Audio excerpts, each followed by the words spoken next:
सच्चिदानन्दरूपाय विश्वोत्पत्त्यादिहेतवे तापत्रयविनाशाय श्रीकृष्णाय वयं नमः। श्री कृष्ण के जीवन में मुरली का अप्रतिम स्थान है। हम सभी जानते हैं कि जिस मुरली की एक तान पर सारे पशु पक्षी स्तंभित हो जाते हैं, ध्यानस्थ हो जाते हैं, नदियों का प्रवाह ठहर जाता है, गोपियाँ अपने घर गृहस्थी के जंजाल को छोड़कर महारास की ओर भाग दौड़ती हैं और देव वर्ग भी जिसकी का एक स्वर सुनने के लिए ललायित रहता है, उसी प्रिय मुरली से एक दिन श्री कृष्ण की ही गोपियों का विवाद हुआ। गोपियों ने देखा कि इस मुरली ने ऐसे करीने से श्री कृष्ण पर कब्जा कर लिया है कि हम लोगों का जीवन दुभर हो गया है, ब्रज में रहना कठिन हो गया है। तो वे आपस में सोच रही हैं, आपस में वार्ता कर रही हैं कि कान्ह भये बस बांसुरी के, अब कौन सखी हमको चाहिए हैं, नेसे द्योस लगी संग साथ रहे, यह सौतन तापन क्यों सही हैं।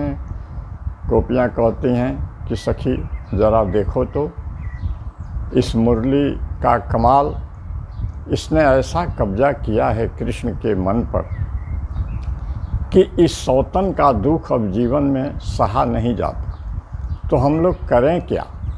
आगे वे कहती हैं कि जिन मोह लियो मन मोहन को, रस खान सदा हमको दही हैं, मिली आओ सखी सब भागी चलें, अब तो ब्रज में बंसुरी रही हैं, अब तो ब्रज में बंसुरी रही हैं।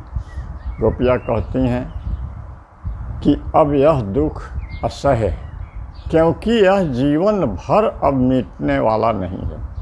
एक ही निदान है कि हम सभी गोपियाँ अब वृंदावन छोड़ करके कहीं और भाग चलें, क्योंकि अब वृंदावन के जनमन पर केवल मुरली का ही राज चलेगा और किसी दूसरे का नहीं। और यही बात करते हुए जब वे मुरली के समीप जाती हैं, मुरली से शिकायत करती हैं, तो गौर करने की बात यह है कि मुरली उनको उत्तर क्या देती है। इस प्रसंग की यही गहराई है, यही समझने की बात है।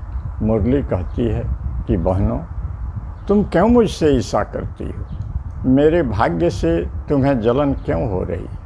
ज़रा मुझे देखो तो, मैं गांव समाज से दूर बांस के वंश में पैदा हुई, फिर किसी धारदार हथियार से मुझे काटा गया, छीला गया, आग में तपाया गया और गर्म सलाखे से मुझ में 7 जगह छिद्र किए गए।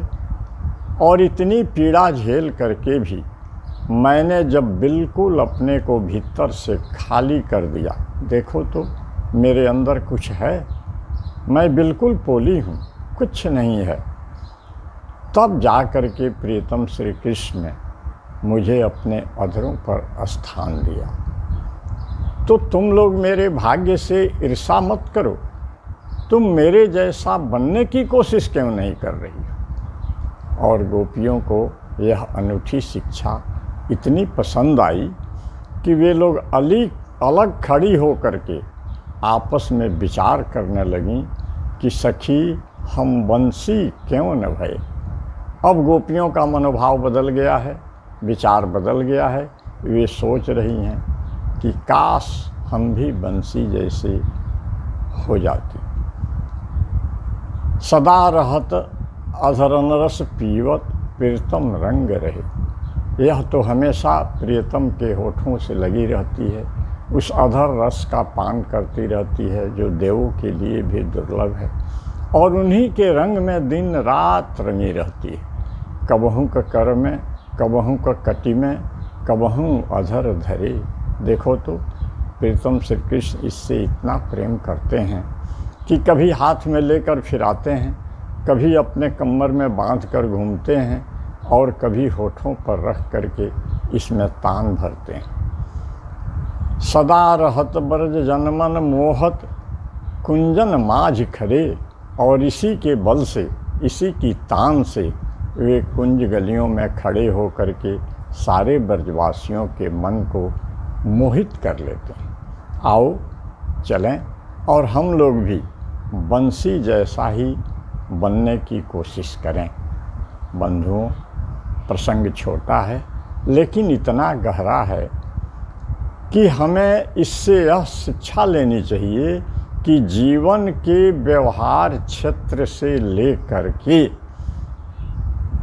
आध्यात्मिक या साधनागत किसी भी क्षेत्र में किसी की उन्नति देखकर, किसी की समृद्धि देखकर, किसी की बढ़ती देखकर अपने मन में जलन न लाएं, ईर्ष्या न पैदा करें, द्वेष न पैदा करें, बल्कि उसके श्रम को, उसकी कर्मठता को, उसकी लगन को देख करके हम स्वयं भी वैसा ही बनने का प्रयास करें।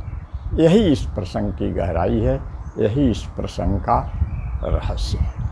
धन्यवाद।